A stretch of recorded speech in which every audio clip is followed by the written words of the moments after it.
Cleaning a chalkboard properly is essential to avoid chalky residue. One option is using an eraser in an up and down motion, starting from the upper left corner and ending in the upper right corner. It is important to clean the eraser regularly by clapping them together or wiping them with a cloth soaked in warm water.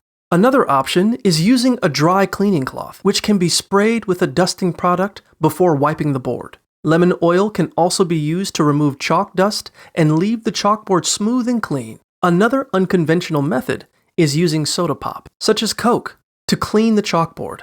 Mixing white vinegar with water can also be an effective cleaning solution, but it is important to let the chalkboard air dry afterwards. For tougher stains, mild household cleaners can be used with water and a cloth, but it is important to avoid applying too much water to prevent ghosting. Commercial chalkboard cleaners are available in spray or foam form, and they can be found in teacher and office supply stores.